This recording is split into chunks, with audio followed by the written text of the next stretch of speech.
cicatriza las heridas y devuelve la luz al corazón.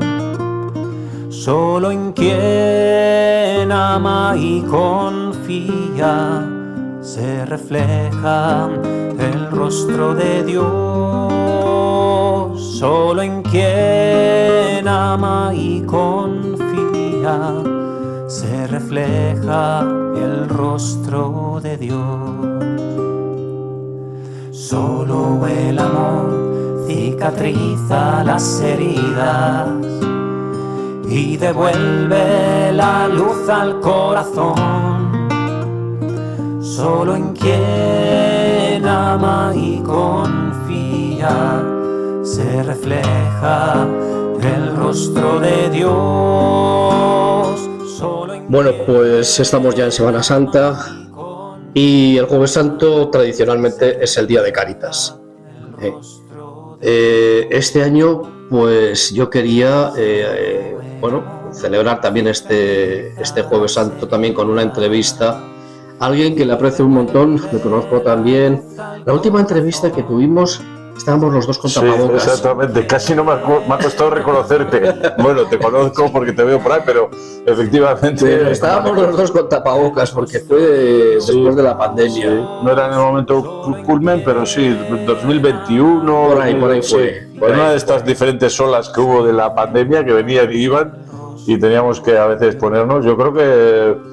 Hasta, mira, lo recuerdo bien por el tema de los centros penitenciarios y tal, que yo creo que se quitó... Estabas trabajando todo el tema de la justicia restaurativa también y de la nueva ley para el gobierno vasco de las que se pasan las competencias. Sí, y el tema de la mascarilla o tapabocas, como dices tú, pues duró hasta mediados del año 22. Sí, no, fue... Porque me acuerdo que en los centros penitenciarios ya había una presión para que se quitaran, pero todavía había restricciones en ciertos lugares. Las cárceles tenían el problema de que eran considerados como centros sociosanitarios, porque claro, y luego la determinada debilidad que hay ciertas personas con sus enfermedades, la obligación que tiene la administración penitenciaria de proteger la vida y la integridad física de las personas privadas de libertad cuando están en un centro, haciéndose incluso responsable de muertes, ¿no? Es decir, y claro, me acuerdo porque empecé en el año 21, la competencia se asumió el 1 de octubre de 2021 y ya digo,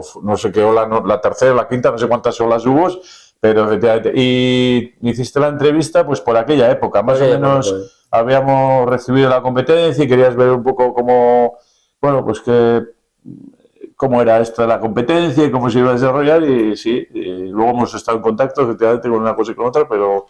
Bueno, pues estoy con don Jaime Tapia, ¿no? El juez Tapia. Bueno, sí, todavía me sigue tratando así alguno. No, seguimos siendo juez, sí, ¿no? Bueno, eso no deja de ser uno nunca, ¿no? Efectivamente, mentalmente ya eres juez para toda la vida, porque has hecho una forma de pensar, concebir, de idear, etcétera, que, o sea, es como digo yo, es como si te pusieras la toga. A ti tú ves un problema en la vida, es decir, de amigos, de una situación y enseguida te coges, te pones así mentalmente, concibes el asunto, los problemas, los intereses en juego, los derechos fundamentales que pueden estar... Se crea una deformación profesional. Sí, ¿no? Con muchos juristas, es decir, muchos juristas al final terminan viendo mucha de la realidad que perciben a través de las leyes o los reglamentos, ¿no? Es decir, me imagino que a los sociólogos o a los psicólogos y tal les pasará un poco y a los médicos con la y a los médicos, claro, ese señor padre tiene una enfermedad, ¿no? Pues nosotros a veces concebimos y vemos todo desde ese prisma de las leyes, ¿no? ¿Qué problemas hay, los jurídicos? Sigo siendo de alguna manera juez en ese sentido.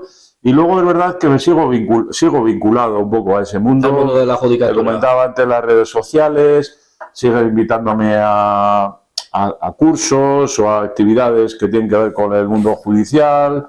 Podemos acceder a las bases de datos como si fuéramos jueces. Hay compañeros y compañeras que a veces, pues ser más veterano, te piden un consejo y te llaman, oye Jaime, ¿qué opinas?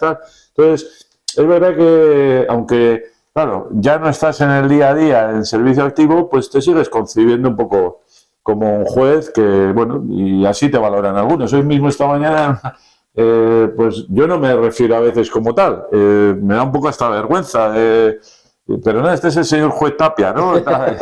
O ha sido el juez Tapia, ¿no? O sea, siempre aluden a ese calificativo que te marca mucho. Bueno, al final he sido una persona más o menos conocido, no me gusta decir que soy un juez mediático, porque es un poco peyorativo. Los jueces mediáticos normalmente han sido personas que han buscado un poco los focos de las cámaras y a través de no, aquí han sido las cámaras las que te han buscado. Exactamente. Y siempre desde una perspectiva constructiva y pedagógica. Yo, es verdad que desde muy inicialmente en mi carrera me acerqué a los medios de comunicación, pero siempre con una idea de acercamiento a la justicia, de la justicia a la ciudadanía, es decir, que no la vieran como algo extraño, lejano, inaccesible, sino que fuera algo que vieran una imagen distinta. Y también siempre me he acercado a muchos medios de comunicación y tal, haciendo una labor pedagógica, explicando leyes rarísimas, decisiones judiciales incomprensibles. Bueno, este ha sido un poco mi leitmotiv, es decir, no llama a las cosas como una atracción fatal ahí, ¿no? Sino, y eso ha sido, y bueno, de hecho todavía con los medios de comunicación pues sigo teniendo alguna intervención en ese sentido. Por ejemplo, ahora soy colaborador de Radio Vitoria, antes he sido muchas veces contertulio, ahora me llaman una vez o dos al mes para un determinado tema que pueda ser conflictivo o darle un poco ese enfoque jurídico, ¿no? Pues, por ejemplo, la última vez fue en relación al 3 de marzo, ¿no? Pues ha habido una serie de connotaciones de índole judicial, el proceso pues que ha habido en Argentina, y bueno, pues me llamaron, luego ahí pues estuve con otros contertulios, pues 20-25 minutos explicando. Pues no sé, ahora recuerdo, pues la anterior vez, pues un poco el tema de los terceros grados penitenciarios, creo que al hilo de una noticia que salió sobre el caso de Miguel, que habían disfrutado al jurado, bueno, me llaman un poco y comparezco en la radio, pues un poco para ese tipo de entrevistas o intervenciones que tratan un poco de eso, de explicar a la ciudadanía de manera más o menos sencilla, pues es un tema determinado. Esa es mi aproximación, ha sido a los medios de comunicación. Pero yo he empezado hablando del Jueves Santo, sí. Y de, bueno, ¿y cuál es la relación del Jueves Santo, de Cáritas y de Jaime Tapia? Bueno, pues es que en enero de este año Jaime se hizo cargo de Cáritas Vitoria, ¿no? Muy bien. Y por eso le he pedido que me regale unos minutos. Pues encantado de poder estar aquí contigo y con todos los que nos escuchen y nos vean. ¿No? La primera pregunta es, bueno, ¿cómo llevas ya unos meses al frente de Cáritas Vitoria? Bueno, ¿qué es lo que más te ha llamado tu atención a la hora de tomar las riendas de esta institución? Pues mira, lo primero que descubrí, no exactamente ahora, pero sí antes, es que Cáritas en los últimos años ha cambiado muchísimo. Y creo que todavía en la ciudadanía existe una imagen de aquella Cáritas la que daba la ropa en las parroquias, en la que repartía alimentos, en la que, bueno, pues era una caridad asistencial, ¿no? Es decir, que al final venía un pobre y tú le dabas algo para que pudiera salir a flote o pudiera sobrevivir, etcétera, ¿no? Una ayuda de lo que fuera, ¿no? Sin embargo, ahora los Cáritas fundamentalmente tienen una idea de acompañamiento y acogida. Es decir, se trata de que la persona que venga a Cáritas primero se sienta acogida y se sienta acompañada, para hacer procesos de acompañamiento y acogida que acaben en una inserción y una salida de la exclusión social. Ahora ya se habla menos de la pobreza como tal, sino de la exclusión social, que es pobreza, pero que también es enfermedad mental, es soledad, es mujer, bueno, hay muchos aspectos que te pueden llevar a una exclusión social, ¿no? Entonces, esa es un poco la gran sorpresa que cuando el año pasado empecé a colaborar como voluntario me sorprendió, decir, jolín, esto es totalmente distinto de lo que yo concebía, ¿no? Aunque ya tenía alguna idea, pero pues bueno, una idea nueva, ¿no? Y eso es un poco también, la sorpresa más en detalle fue pues descubrir que Cáritas, por ejemplo, de Vitoria, que al final es de Álava y también de Treviño. Bueno, a ver, lo de Vitoria es porque es la denominación de la diócesis. Sí, pero por ejemplo hay otras que se llaman Cáritas Vizcaya, otras Cáritas Guipúzcoa, bueno, aquí se llama así. Bueno, entonces descubrí pues que hay procesos, por ejemplo, hay programas de precisamente que acompañan en la inserción sociolaboral. Pues tenemos una serie de talleres ocupacionales en Avechuco, unos talleres prelaborales en Gamarra, donde precisamente se va acompañando a la gente para que al final termine en una organización que también tenemos, por ejemplo, la Ambilla, que es encontrar un trabajo, ayudar a la regularización. En esos procesos a veces necesitan ayudas económicas porque, bueno, pues las ayudas públicas, RGI, etcétera, no llegan inmediatamente, tienes que pasar. Entonces ahí está Cáritas, ¿no? Ayudando para que no te caigas en esos procesos, que efectivamente la gente que descubrimos que viene, la mayoría, si no casi toda, viene a hacer un proyecto de vida aquí en el primer mundo, en concreto en Vitoria, pues como casi todos los procesos migratorios, ¿no? Es decir, ante condiciones que viven en sus países, que todo el mundo sabe, de guerras, de miseria, de, bueno, buscarse un porvenir mejor, ¿no? Y en ese sentido, pues, con todos estos programas, he dicho unos, pero tenemos para niños también excluidos, pues, que no puede, por ejemplo, pues, tiene problemas con el español o con las matemáticas. Entonces tenemos voluntarios también que ayudan a esos niños cuyos padres no pueden ayudarles pues con unas horas extras extraordinarias para... ¿Por qué? Pues porque al final la educación es muy importante para un niño. Un niño, es decir, va a poder salir de esa exclusión social en la medida que pueda tener bases positivas para alcanzar una educación.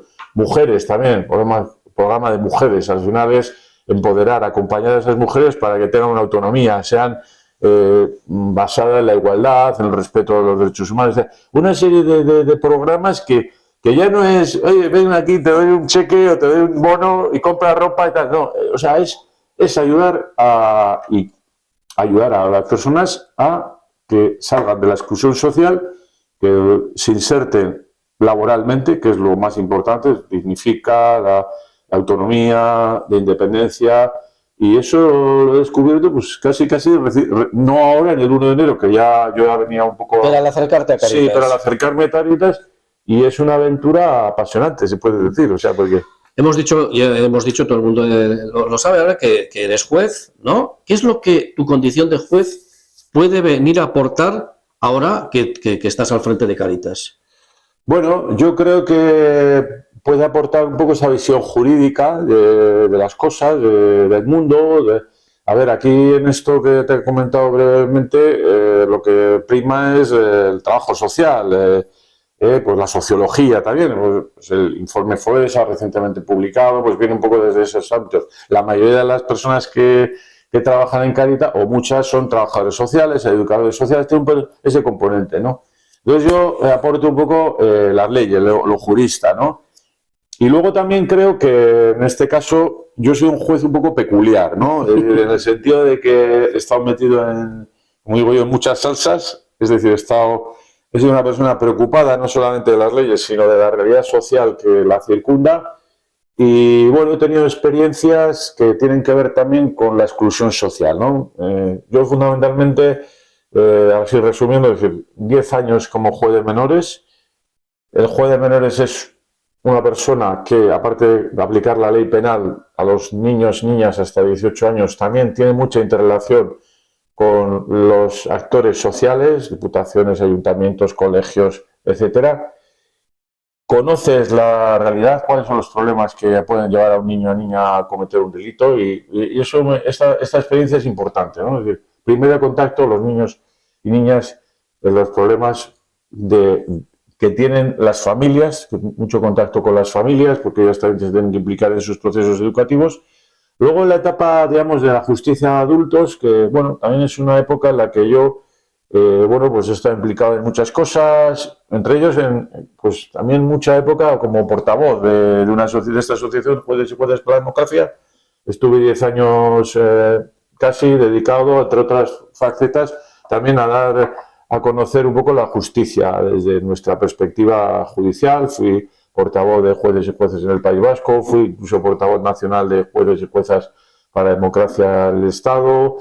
Bueno, eso también ahora, por ejemplo, es otra de las facetas que creo que puede aportar, ¿no? Esa comunicación que creo es importante en cualquier organización hoy humana, el que una persona sepa expresar lo que es, lo que quiere, hacia dónde vamos, qué queremos. Representar esa faceta es importante. Y luego, pues bueno, en esa época, debo decir que, resumiendo mucho, pues también la justicia penal te acerca mucho también a la exclusión social, a los pobres. ¿Por qué? Pues porque la mayoría de las personas que acaban en la cárcel o en el conflicto con la ley penal también pues vienen de ese mundo. Es decir, que es una manera de explicar rápidamente bueno, cuáles los factores sociológicos muy importantes. Entonces, bueno, de ahí me lleva también ya pues a principio de la década anterior, 2011, a ser voluntario también de pastoral penitenciaria, una mayor implicación en las cárceles. Ahí ya recupero un carisma que yo creo que tuve desde el principio cuando me metí a juez, que era un poco mi experiencia de la drogadicción, de los años 80, un barrio en Bilbao más bien modesto, aunque yo viví razonablemente bien, pero un barrio como Recalde, los años 80, que padece mucho el tema de la droga. Bueno, recupero otra vez ahí los años 10, recupero otra vez ese contacto con la cárcel y por tanto, pues conoces pues muchas realidades sociales, de exclusión, pues en la cárcel, como digo yo, están los excluidos de los excluidos, ¿no? Es decir, ahí es la pobreza, la miseria de todo, ¿no? Un poco a veces se les llama hasta basureros sociales, ¿no? Ahí se van los que enfermos mentales, donde no se sabe qué hacer, o los que son muy pobres. Ahora, por ejemplo, acaba mucha gente, no aquí particularmente, pero de Vizcaya y Guipúzcoa, que vienen de la calle, o sea, gente que no tiene nada y, bueno, está cometiendo robos, hurtos de estos que a veces son de supervivencia, como digo yo, pero que, bueno, generan mucha alarma social, son muy continuos y acaban en la cárcel, ¿no? Bueno, entonces, y por último, ya para acabar un poco, también la última etapa de asesor del gobierno vasco me permite, pues, también conocer, en cierta medida, el tercer sector, porque hay muchas entidades del tercer sector que trabajan en la cárcel. Me ayuda a conocer también mejor la administración pública. Cáritas también funciona con la administración pública.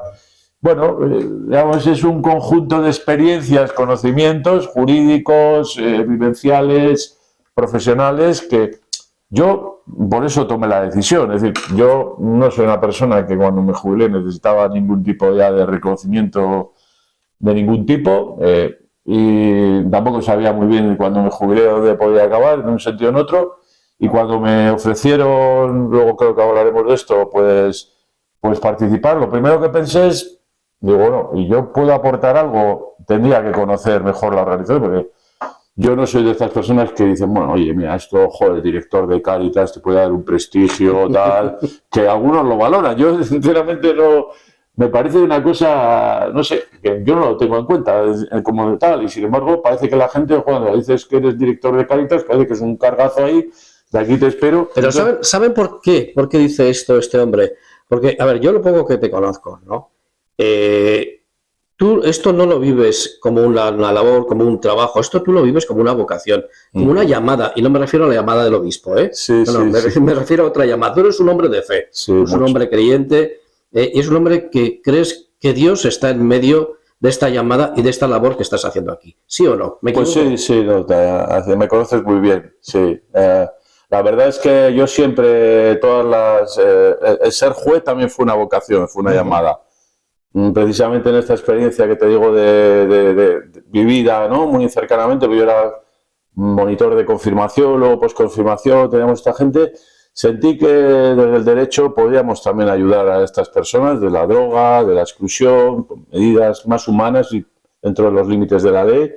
Y luego, digamos que, por resumir mucho, en los últimos, jugado de menores también un poco va en esa línea, pero sobre todo ya en los últimos 10, 12 años se va acentuando mi espiritualidad y mi contacto con Dios, por decirlo de alguna manera. O sea, y a partir de ahí sí que asumo un poco ese papel de decir, Dios, Señor, yo me pongo a tu disposición de mí un poco lo que creas que puedes ver. Yo a veces no lo veo, no. Y bueno, fue un poco esa, por decir, fue esa llamada la que sentí cuando el gobierno vasco me dijo, oye, Jaime, pues nos puedes echar una mano en esto del asesor. No, nosotros no conocemos mucho, tú tienes estas experiencias ya de muchos años, tal.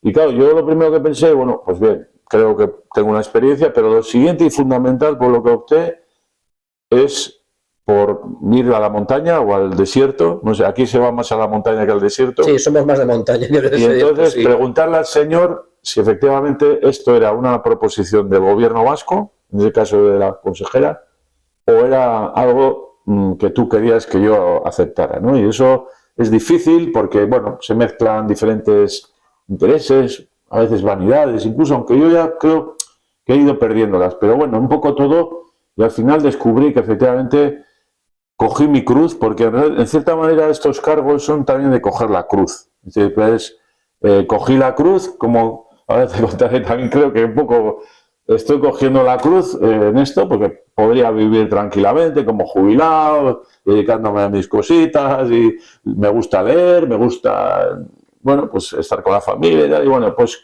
cojo la cruz y digo, bueno, pues hay que seguir para adelante, hay que ayudar a esta gente que está en las cárceles, con mejores recursos, hablando de otras cosas que no se habían oído hablar nunca, como la semilibertad, como la justicia restaurativa y tal, estas cosas que ahora resuenan a veces tanto, y que bueno, yo creo que como el sembrador eché un poquito y alguna semilla cayó en un suelo fértil, ¿no? Y ahora un poco lo mismo, ¿no? Es decir, cuando recibí la proposición del obispo, pues al final dices, a ver, yo siempre, en los últimos años especialmente, es un poco provincialista. Las cosas, y uno repasa su vida y dice, joder, a mí me han ocurrido cosas muy raras, personas con las que me he encontrado, que dice, pues esto como me abre de repente aquí, en este contexto, sale esta persona, pero bueno, esto es rarísimo. Entonces, bueno, hay que tener, un cristiano tiene que estar con la mirada abierta, tiene que estar atento, porque Dios no se aparece así. Sino que se te aparece a través de personas y de situaciones, ¿no? Tienes que estar alerta un poco, y efectivamente, esto también, joder, hombre, a ver, de repente tampoco es que el señor obispo me conociera mucho, me proponen, tal, bueno, lo primero pensé, bueno, primero voy a ver si soy capaz, porque, o que si pone esto, etcétera, pero la decisión definitiva viene porque al final creo, y ya digo, con las dudas que siempre tiene que tener un creyente en todo, que bueno, que efectivamente Dios aquí quiere que esté, otra vez me he cogido la cruz, porque es verdad que es, a ver, no digo bendita cruz, ¿no? Porque viendo las cruces que hay en este mundo, me da casi vergüenza hablar de cruz, ¿no? Pero bueno, es un sacrificio que tienes que hacer, tienes tus preocupaciones de distintas formas, pero al final es que diriges, la gente está pensando en ti, qué piensas, qué quieres, qué decides, y bueno, pues algún día tengo que madrugar, se me hace tarde por la tarde o noche, bueno, pues todo incluso hoy he tenido que venir aquí porque soy director, pero bueno, lo hago de mil amores, ¿no? Entonces eso es un poco, pues bueno, pues sí, y yo sobre todo también todos los días, ahora le pido mucha energía al Espíritu Santo, porque a veces acabo agotado, sobre todo porque aparte de la responsabilidad que tengo en Cáritas, yo cuando empecé en Cáritas, sobre todo ahora el 1 de enero, ya tenía otros compromisos, digamos, de índole también voluntariado, o sea, no nada, de casi todo lo que hago, bueno, todo, yo ya me jubilé en el año 62, perdón, cuando tenía 62 años, en 2004, también porque, bueno, un poco en la misma línea, yo empecé a sentir que el Señor me pedía otras cosas ya. Bueno, pues distintas razones, sería muy largo explicar. También me puse un poco en manos del Señor. Allí cuando tenía que dejar el gobierno vasco y tenía que volver a la judicatura, me puse un poco de decir, oye, ¿tengo que seguir realmente en esto? ¿O tú ya me estabas, ya antes de ir a venir al gobierno vasco, lanzando alguna idea, algún mensaje?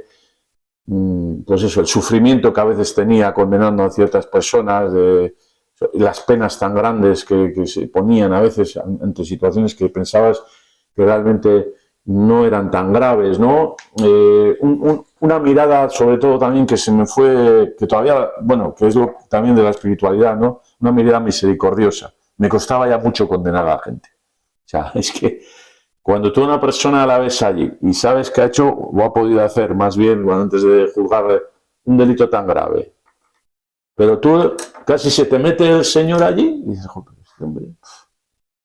Casi llegas a decir, bueno, yo siempre he juzgado hechos, no he juzgado a las personas, pero ya cuando se te impone esa impronta misericordiosa, ya empiezas a ver solo a la persona, ya no te da igual. Siempre piensas a ese señor que ha hecho aparentemente o presuntamente una barbaridad, Dios le perdonaría a pesar de todo, no le juzgaría, le acogería, etcétera. Entonces tú, ya, a pesar eso es un problema, para un juez eso es un problema. Eso es un problema, fue un problema y yo tenía ahí una tensión fuerte, tendía sin querer, aunque luego, hombre, la profesionalidad y la responsabilidad se sobreponía, tendía ya casi a absolver, esto lo contrasté con un compañero diciendo, es que yo quiero absolver a todo el mundo, no quiero condenar, no quiero meter a la cárcel a la gente. Eso es una impronta que me entró como, bueno, en los últimos años de mi vida. Ya fue como esa idea de misericordia, de perdón,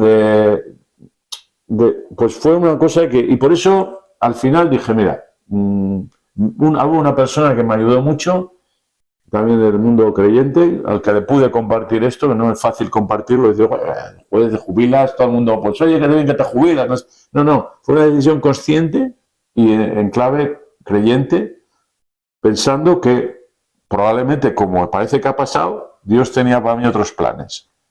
Entonces, yo no sabía qué, es decir, fíjate que me jubilé el 13 de septiembre del 2024, no tenía nada, o sea, lo único que pensaba es que iba a hacer algo de voluntariado con pastoral penitenciaria y con SIDA o alguna otra actividad, pero luego, pues oye, poco a poco han ido surgiendo propuestas, algunas pues muy bonitas, como esta de Cáritas, pero por ejemplo, hace un año, abril, mayo del año pasado, prácticamente desde un año, pues también propusieron ser miembro de una comisión que tiene una simbología muy importante también con lo que ha sido mi vida, que es el reconocimiento y reparación de las víctimas de violaciones de derechos humanos en el contexto de la violencia política en años 78 al 99. Uh-huh. Es decir, que es una comisión que, bueno, pues como dice la palabra, de reconocimiento y reparación de otras víctimas, ¿no? De las víctimas de torturas, del terrorismo de Estado. Y bueno, hoy, por ejemplo, pues he estado ahí toda la mañana, pero eso te da trabajo, entonces tienes que intentar compatibilizar, pero también desde esa perspectiva, ¿no? Es decir, yo siempre le he visto a Jesús también como víctima. Es decir, a Dios le puedes ver desde muchas maneras, pero a mí se me ha quedado siempre la impronta del Señor como que ahora que vamos a celebrar, al final es un juicio, o sea, y lo he estudiado, incluso hay muchos expertos que han estudiado el juicio de Jesús desde el punto de vista judicial, jurídico de la época. Y bueno, aquello fue un juicio absolutamente arbitrario, sin ninguna garantía y tal, y por eso, claro, digo, Dios tiene que entender muy bien lo que es un juicio injusto, porque él mismo fue objeto o sujeto de un juicio injusto, ¿no? Y eso es un poco el lema de las víctimas, ¿no? También las víctimas, o sea, es verdad que yo he estado en mi vida, pues, centrado en los victimarios, pero nunca he desdeñado la perspectiva victimológica. Y precisamente la descubrí ya en las primeras etapas de mi vida profesional, cuando era juez de menores, allí empecé con la mediación y tal, o sea. Bueno, entonces, concluyendo, recapitulando, que me enrollo muchas veces, ¿no? Pero un poco, sí, yo soy una persona que casi estoy abierto a que Dios me dé sorpresas, a que me salgan cosas raras, pero yo las identifico enseguida o intento identificarlas enseguida a ver si esto puede ser un mensaje implícito del Señor en mi vida, ahora en Cáritas o en otros ámbitos donde me muevo, y eso es un poco. Y bueno, pues a ver, muchos días acabas cansado, acabas un poco enfadado, incluso, joder, ¿cuándo lo diga esto? Tal, no sé qué. Pero al mismo tiempo, pues bueno, pues contento y dando gracias a Dios, porque también al final una de las cosas que digo es que Dios me ha dado tanto, tengo tanto que agradecerle realmente en todo lo que me ha dado, de salud, te decía antes, me he cogido una baja, de familia, mis hijos, mis padres de haber nacido, o sea, todo, mi iglesia, donde yo crecí en la fe, me ayudaron a conocer a Dios. O sea, yo lo que no quiero, así hablando contigo, es que el día del juicio final, si existe o no existe, el día que te toque estar en el banquillo, ¿no? Me diga, oye, tú fuiste un administrador de pena, te di un talento, lo guardaste aquí, ¿eh? No, yo no sé si tengo 1, 5 o 10, pero intento que el día, bueno, eso es yo hablo mucho con Dios con ironía. Es muy bueno. Es muy bueno. Yo creo que mira, yo también, en eso compartimos. Sí. Yo con Jesús le digo, bueno, no, yo lo que quiero es que estos talentos que me diste, intento gestionarlos de tal manera que produzcan, no guardármelos para mí, aunque a veces me ha gustado, porque a mí me gusta mucho el trabajo intelectual y me gusta leer y bueno, pues ahora, por ejemplo, como experiencia nueva me he puesto a aprender árabe. ¿Sí? ¿Qué dices? Sí, pero fíjate, bueno, sin más. No, digo, a Jaime Tapia lo he relacionado siempre con una expresión, o la expresión la he relacionado siempre con Jaime Tapia, la justicia restaurativa. No, yo creo que al primero que se le escuché fue a ti en unas jornadas convocadas por Pastoral Penitenciaria, estaba entonces al frente Jesús Marauri, y creo que el primero que se le escuché fui a ti. Y de hecho, bueno, al final del vídeo pondré un enlace a aquella entrevista que tuvimos, porque también hablamos de la justicia restaurativa. Pero me quería preguntarte, ¿cómo se articula esta expresión de justicia restaurativa en esta realidad ahora que vives en Cáritas? Hombre, así como tal cual lo que es justicia restaurativa y Cáritas, no hay no hay una directa relación. Es decir, que no se puede contestar que... Bueno, pues, sin embargo, la justicia restaurativa de alguna manera tiene una concepción más amplia, es decir, y una de las perspectivas que yo creo que tiene es también la mirada hacia la víctima, hacia las personas que han sufrido, ¿no? Y bueno, yo creo que ahora mismo en Cáritas las personas que se atienden, que en estos proyectos, estos programas, realmente son víctimas de guerras, son víctimas de miserias, son víctimas de muchas de ellas de abandonos. Entonces, digamos que de alguna manera estamos atendiendo a estas personas víctimas, ¿no? Es decir, tratamos de restaurarlas, tratamos de repararlas, de reconocerlas, de su dignidad, sus derechos, ¿no?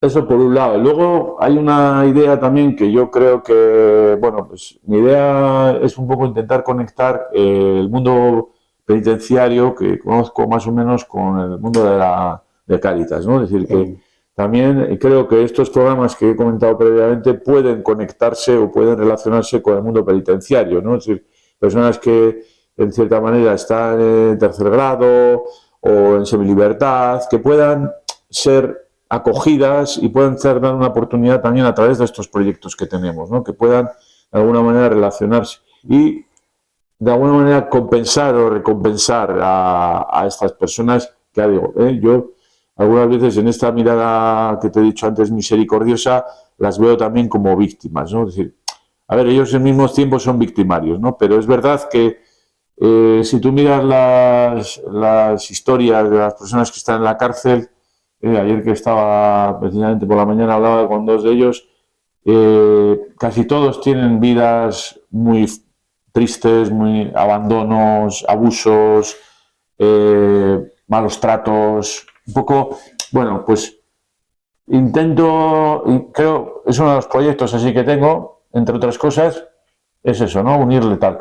Y luego, pues fíjate, pues Cáritas, por ejemplo, también, ahora, entre otros cargos que tengo, soy el presidente de la Fundación Yeiki. Yeiki, bueno, sabe todo el mundo, es Proyecto Hombre aquí en Álava. Y bueno, pues también hay pues las adicciones, las drogadicciones, bueno, puede ser un campo también para el que podamos ayudar desde Cáritas a esa fundación en la que participamos con el... Un paréntesis, ¿ha repuntado el tema de la drogadicción? Bueno, es una drogadicción ahora menos llamativa, menos dañina aparentemente que lo que se produjo en los años 80. Ahora son drogas de consumo, cocaína, no producen tanta exclusión, aunque, bueno, ciertos consumos a edades tempranas también está produciendo enfermedad mental, apartamiento social, bueno, pero no los elementos de discernimiento sobre esto no determinan que haya una mayor. Otra cosa es que parece que sí que consumo como tal hay más, pero son drogas de diseño, a veces son drogas legales, como digo yo, el alcohol, pastillas, bueno, son otro tipo. Y luego, bueno, lo que sí es preocupante de cara al futuro yo creo que son las adicciones que tampoco no siempre son de sustancias, pues el juego, pues no sé, la pornografía, los aparatos electrónicos. Sí, bueno, acabo de haber en Estados Unidos una sentencia en contra de 2 empresas de comunicación o de redes sociales, ¿no? Precisamente por ese tema, ¿no? Por haber influido en la vida de una persona. Esto es un problema serio, ¿eh? Cuando uno lee realmente sobre estas tecnologías, y ahora ya como última expresión de ello es la inteligencia artificial, son, digamos, instrumentos, herramientas con las que hay que tener mucho cuidado, ¿eh? Es decir, que se está ahora ya planteando una ley de protección de los niños y niñas, porque es verdad que efectivamente se pueden producir serios problemas de todo tipo a personas que todavía están creando una personalidad y una madurez y bueno, eso siempre va a ser positivo, aunque luego hay una corresponsabilidad de los padres, también pues, conjunto de la sociedad, para que eso sea efectivo y protejamos a nuestros niños y niñas de un consumo abusivo de estos instrumentos tecnológicos y por último eso, la propia inteligencia artificial, que puede ser, bueno... el otro día me la definían, es como un cuchillo, el que lo fabricó no lo fabricó para matar, fabricó para cortar carne. Pero también se puede usar. Sí, no. O sea, bueno, tú conocerás los usos que está haciendo la gente ahora, pues preguntándole cosas que me parecían absurdas, ¿no? Hace 5 o 10 años, a ver si puedo salir con esta persona, a ver si tengo que... Está sustituyendo a los psicólogos. Sí, por eso. O sea, a los médicos parece que también, o sea, bueno, los juristas, sí. Ahora de juristas, claro, viene la gente a veces a un despacho y le vienen ya, le han metido allí una serie de datos y pum, y le dicen, no, pues esto es lo que me dice la inteligencia artificial. Digo, claro, pues la verdad que es bastante erróneo todo lo que da, pero la gente se lo está creyendo como algo serio. Pues me vas a permitir una digresión, ¿no? Yo empecé la carrera, de hecho, no la terminé, se me torció, ¿no? Pero sí que recuerdo al que fue mi profesor de Derecho Penal, que siempre nos decía, cuando nos ponía un caso, ¿no? Decía, me da igual el resultado que pongáis, yo no voy a mirar el resultado, porque ni un solo día, ni una sola hora es indiferente en la vida de un hombre. Sí, eso es verdad. La verdad que para mí eso es una máxima importantísimo. A veces, lo digo con pesar, tanto en la Administración de Justicia como en el mundo penitenciario se banaliza mucho un día más, 2 días más, 3 días más, o sea, parece como que fuera, no sé, pues una cuenta que haces en un papel y escribes y tal. No, un día de libertad de una persona es sagrado. O sea, bueno, a ver, encima creo que efectivamente la palabra es esa, sagrada, ¿no? Sagrada. Entonces, pues yo a veces, me he hecho un recurso, una prisión, ya lo resolveré y tal. Pues lo primero que se me pasa a mí por la cabeza, y siempre se me pasó, es decir, vamos a examinarlo lo antes posible, porque si yo lo resuelvo hoy y efectivamente esta persona tiene que salir en libertad, no es lo mismo que lo resuelva como si fuera otro papel dentro de 2 meses, porque le he quitado a esta persona 2 meses de prisión, etcétera, etcétera, ¿no? O a veces cuando una persona presenta un recurso en un centro penitenciario y se está resolviendo en 7 o 8 meses, es decir, y resulta que a los 7 o 8 meses normalmente el sistema judicial le da la libertad a esa persona, ¿no? Es decir, le progresa de 2.º grado, que es en el centro penitenciario, un 3.er grado, diferentes modalidades, pero bueno, ya una semilibertad. Y joder, si esto en vez de 7 o 8 meses se hubiese resuelto como razonablemente se puede exigir en 2 o 3 meses, pues esta persona se habría librado de 5 meses. No, pero bueno, no. O sea, siempre se le da una explicación banalizadora de lo que es la libertad de una persona. Yo creo que todo el mundo estará de acuerdo en que después de la vida el segundo valor, derecho más fundamental de una persona es la libertad, ¿no? Entonces, yo a veces con eso también, tanto que he vivido con un lado y otro, o sea, me produce desazón, ¿no? El pensar que haya gente que, bueno, le voy a poner 2 años y 8 meses, o 2 años y 5 meses. No es lo mismo, o sea, tú escribes 2 años y 5 meses y 2 años y 8 meses, me parece, son 3 meses más de esos 3 meses en la vida. Y no te digo ya si tienes que pensar entre 5 y 10 años o entre 5 y... que a veces es, o sea, tremendo, ¿no? Y yo creo que esa concepción de la libertad y otra de que las cárceles son un mal menor, es decir, que son necesarios probablemente en este momento de desarrollo de la historia, y fueron históricamente un avance, porque en la Edad Media y más tarde a la gente se la mataba directamente, o sea, no había la privación de libertad fue un avance, ¿no? Pero ahora estamos en un cierto retroceso histórico también, porque se está pidiendo más cárcel, entró en el año 2015 la prisión permanente revisable, que puede convertirse en una cadena perpetua. Dices, joder, o sea, vamos un poco como hacia atrás, ¿no? O sea, tenemos esa concepción banal, ¿no? A veces se oye en las cárceles, no, es un balneario, tal, no sé qué. Digo, bueno, eso es un poco mi sensibilidad a la hora de valorar un poco todo el tema de la cárcel, que también está impregnada un poco por aquello de estuve en la cárcel y viniste a visitarme, ¿no? Que es un poco, ha sido mi guía en este mundo judicial y luego penitenciario, y ahora también como voluntario que sigo siendo en el mundo penitenciario, pues eso, ¿no?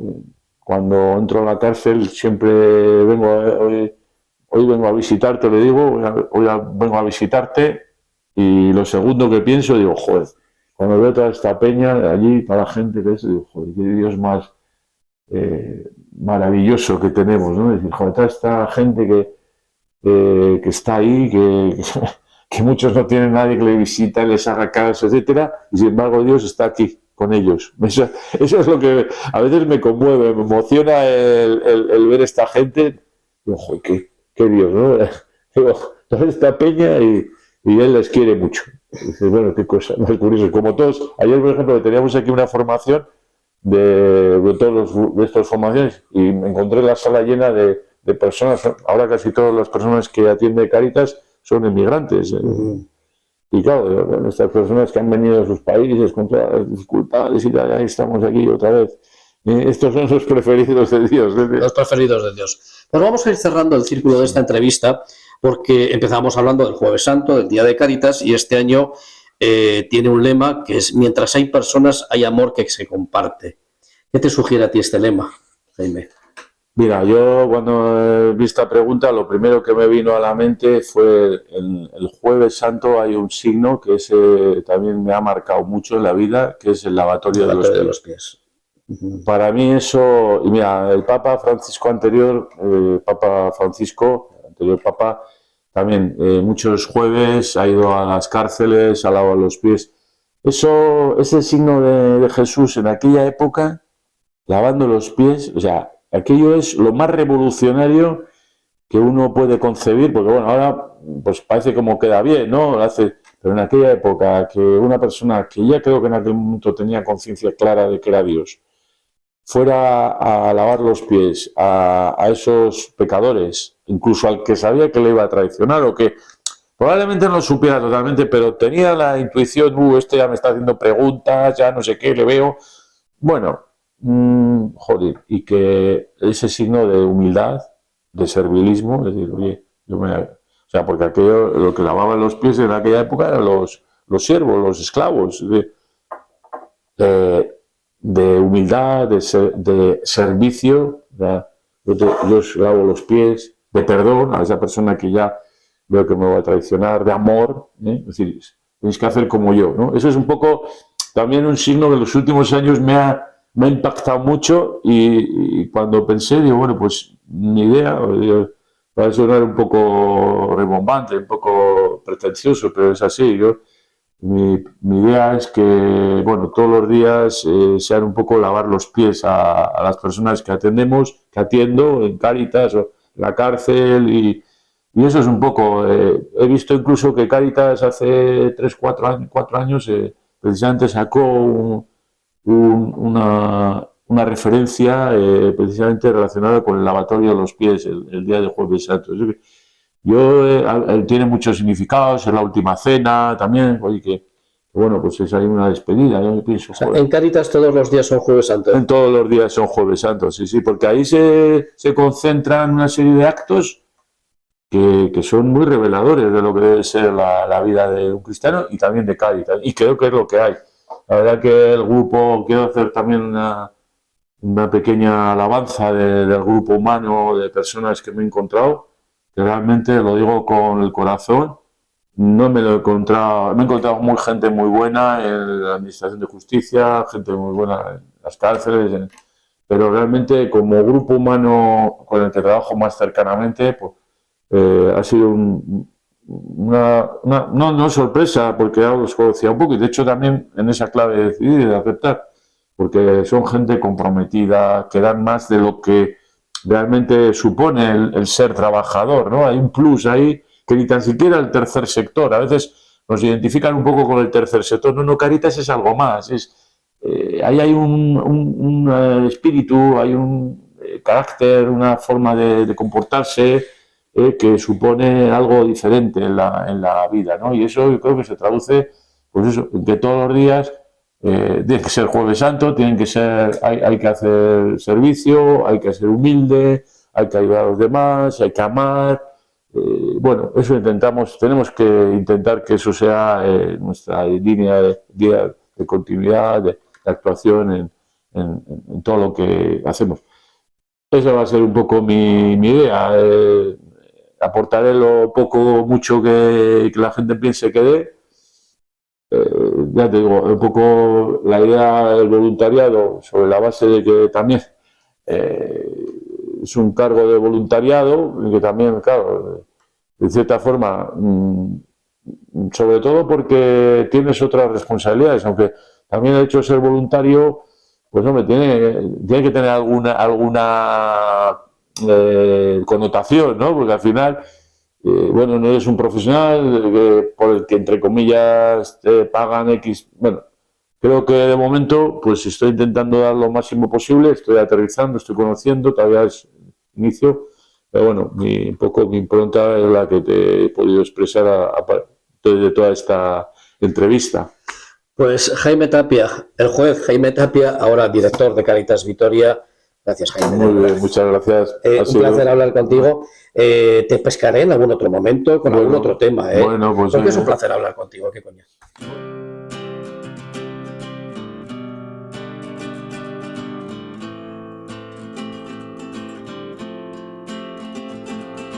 Pon en mis labios palabras que hablen de vida. Pon en mis manos caricias de salvación. Pon en mis ojos miradas que curen heridas. Haz que mis pasos se paren donde haya dolor. Toma mi alma, sumérgela en tu amor. Toma mi vida, que solo siga tu voz. Quiero alabarte, Señor, lavar tus pies cansados, que se llenan de barro con los descartados.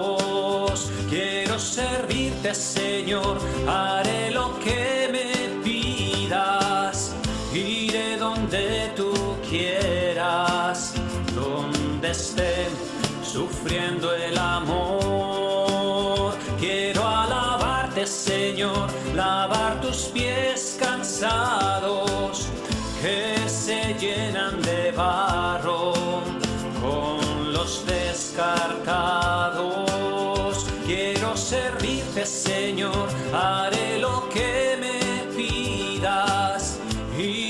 donde tú quieras, donde esté sufriendo el amor, donde esté sufriendo el amor.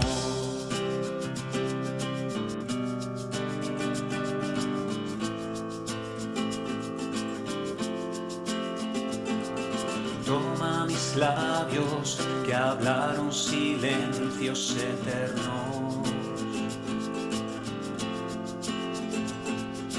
Toma mis manos gastadas de humanidad.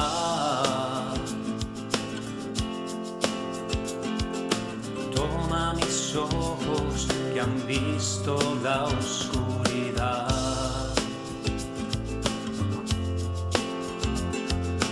Haz que mis pasos a otros puedan guiar. Toma mi alma, sumérgela en tu amor. Toma mi vida, que solo siga tu voz. Quiero alabarte, Señor, lavar tus pies cansados que se llenan de barro con los descartados. Quiero servirte, Señor, haré lo que me pidas, iré donde tú quieras, donde esté sufriendo el amor. Quiero alabarte, Señor, lavar tus pies cansados que se llenan de barro con los descartados. Quiero servirte, Señor, haré lo que me pidas, iré donde tú quieras, donde esté sufriendo el amor, donde esté